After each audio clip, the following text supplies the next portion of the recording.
কয়েকদিন আগে আর একটা ঘটনা হয়েছে, মনে করো আমার ডালিয়া আনছেন তান চাচা গরুর বাইর গরুর পাতিজা ওকে আমার মেয়েরে হুমকি দিছে, তাই নানি কইলে ওলা বিস্তারিত যে ভাই ওলা ওলা ও উড়া উড়ে করিয়া সিএনজি লইছিল ইয়া বাসার ঢুকছি, ঢুকা বাদে আমরা লোকটাইলে পাইছি না, কিচ্ছু পাইছি না, বাচ্চা ওলা শুয়াই দাস। আমার বাড়ি গেলে থোড়া আসি করতেন চুকেন থানা পোস্ট অফিস তুলসীপুর জেলা সিলেট।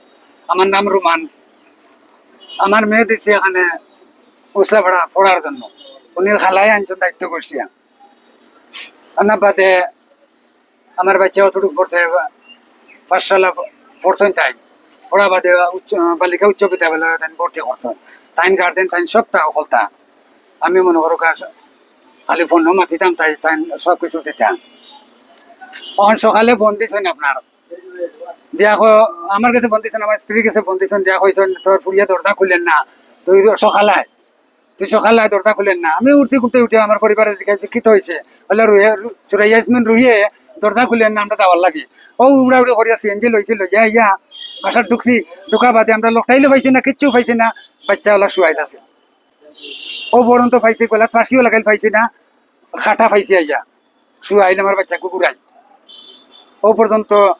আর কয়েকদিন আগে আর একটা ঘটনা হয়েছে, মনে করো আমার দেঠালিয়া আনছেন আবু কইতাম, আমার দেঠালিয়া আনছেন আনিয়া তান চাচা গরুর বাইর গরুর পাতিজা ওকে আমার মেয়েরে হুমকি দিছে, তাই নানি কইলে ওলা বিস্তারিত যে ভাই ওলা ওলা দেখিতা করতাম মনে যাইতাম নি, বললাম ইনো ডকুমেন্ট ছাড়া যাই ভাই খেলা।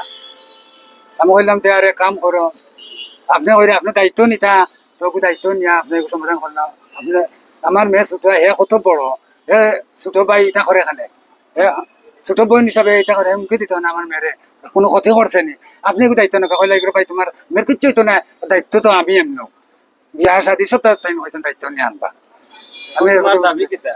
আমার এখন দাবি হইলে আমার বাচ্চার সুস্থ বিচারটা পাইতাম, খেরা করছে খেরা ঘটনা হয়েছে গেলে আউটা পাইতাম তদন্ত খুন করছে আমার বাচ্চাগুলো বিচার দিতাম। আমি অবশ্যই একবারে গরিব, আমি কোনটা করেন নাই, দিন মজুরি আনতাম তো খাইতাম আপনার, আমি হলো অবশ্যই আপনার ওখান যে ওই যে ওটাও যে মনে করো করছো, আমি কইটা দিতাম, আমি চিন্তা করি পাইলাম না।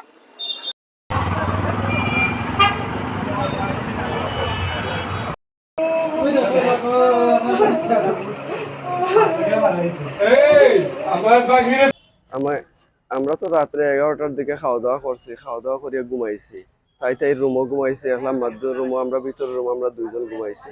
ঘুমাইয়া সকালে উঠছেন তার খাল্লা, উঠিয়া গেছেন নামাজ পড়িয়া তাই ডাকছেন 7টার সময় প্রাইভেটও যাইতো, আইয়া দেখুন তাই ফ্যানের লগে ঝুলি রয়েছে। ও তাৎক্ষণিকভাবে আমার গেছেন গিয়া ডাকছে, লেখা হয়েছে তাড়াতাড়ি আও আইয়া দেখো আইয়া কি হয়েছে, আমার ডাকাতি হয়ে গেছে।